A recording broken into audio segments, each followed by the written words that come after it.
नमस्ते साथीहरू, आज हामीहरू कुरा गर्छौं अब्जेक्टिभ्स अफ साइबर सेक्युरिटीको बारेमा। साइबर सेक्युरिटीको के अब्जेक्टिभ्स हुन्छ, आज हामी त्यसको बारेमा चर्चा गर्छौं। पहिलो हो कन्फिडेन्शियालिटी।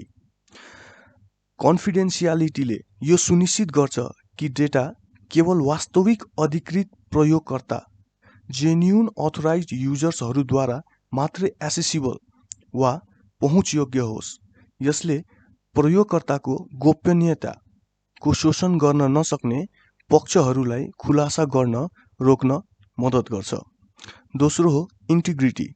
इन्टिग्रिटी भनेको प्रशासनको समयमा डाटा अपरिवर्तनीय छ भनी सुनिश्चित गर्नु हो र यो सही रूपमा अन्तिम प्रयोगकर्तासम्म पुग्ने सुनिश्चित गर्नु हो। यसले डेटाको स्थिरता र विश्वसनीयता कायम राख्छ। तेस्रो हो अवेलेबिलिटी। अवेलेबिलिटीले सेवा चेतावनी अस्वीकार डिनाइल अफ सर्भिस जस्तै कुनै हस्तक्षेप बिना प्रयोगकर्ताद्वारा अनुरोध गरे अनुसार स्रोतहरू प्रदान गर्न मद्दत गर्छ।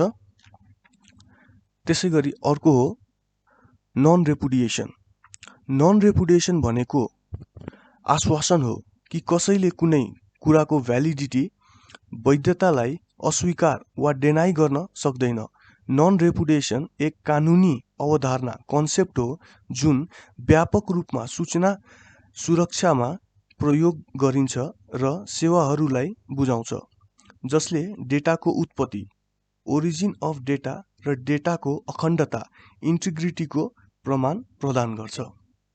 त्यसैगरी अन्तिम हो अथेन्टिसिटी। अथेन्टिसिटीले कम्युनिकेसन, सञ्चार, डकुमेन्ट्स, कागजात वा कुनै पनि डेटाको विशेषता क्यारेक्टरिस्टिकलाई बुझाउँछ, जसले वास्तविक वा जेन्युइन हुनको गुणस्तर सुनिश्चित गर्छ। जस्तै मलाई कसैले मेसेज पठायो, अब यो मेसेज जेन्युइन हो कि होइन यो सुनिश्चित गर्ने काम अथेन्टिसिटीको हो।